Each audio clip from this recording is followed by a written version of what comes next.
Shalom, salam sejahtera untuk kita semua. Perkenalkan, nama saya Jonesia Kafenansa Tenis. Saya dari semester 3, Prodi Teologi Agama Kristen, Fakultas Teologi Universitas Kristen Artawacana.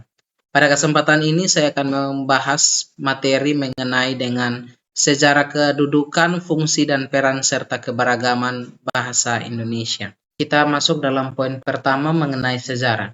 Bahasa Indonesia ini berasal dari bahasa Melayu. Pada zaman Kerajaan Sriwijaya, bahasa Melayu digunakan sebagai bahasa penghubung antara suku di pelosok Nusantara. Bahasa Melayu ini juga digunakan sebagai sarana perdagangan. Bahasa Melayu juga tersebar bersamaan dengan penyebaran agama Islam di Indonesia. Bahasa Melayu ini mulai dipakai di kawasan Asia Tenggara sejak abad ke-7. Dibuktikan dengan ditemukannya prasasti di Kedukan Bukit Karangka tahun 683 Masehi di Palembang. Bahasa Melayu ini mempengaruhi kesatuan dan persatuan bangsa Indonesia, sehingga para pemuda Indonesia mengangkat bahasa Melayu sebagai bahasa Indonesia dan menjadi bahasa persatuan untuk seluruh bangsa Indonesia dalam Deklarasi Sumpah Pemuda yang terjadi pada tanggal 28 Oktober 1928.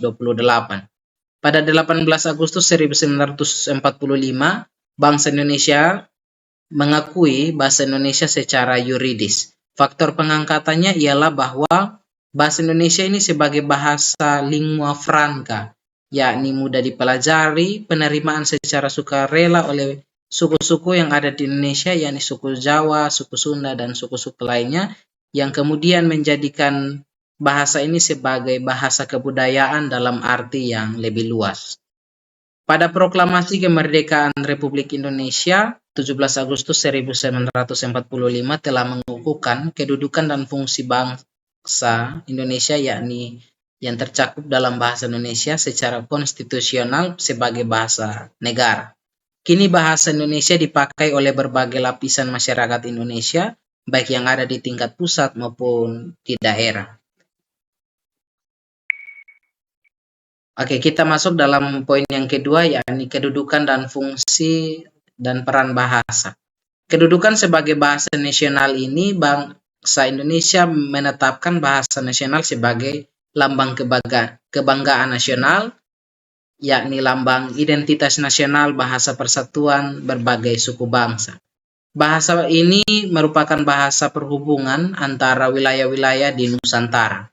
Kedudukan sebagai bahasa negara, yakni bahasa Indonesia adalah bahasa resmi negara, bahasa pengantar di dunia pendidikan, pengembang ilmu pengetahuan, teknologi, dan budaya. Poin yang ketiga yakni keberagaman bahasa. Bahasa Indonesia ini memiliki keberagaman yang sangat banyak sehingga dalam penggunaan bahasa Indonesia pun sangat banyak ragamnya. Faktor penyebab keberagaman bahasa Indonesia yakni faktor budaya atau letak geografis, faktor ilmu pengetahuan, dan yang terakhir faktor sejarah.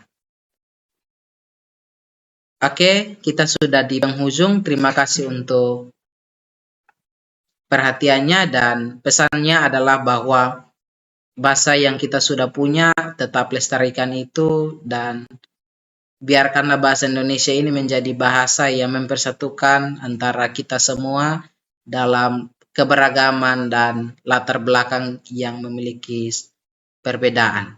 Terima kasih, Tuhan memberkati.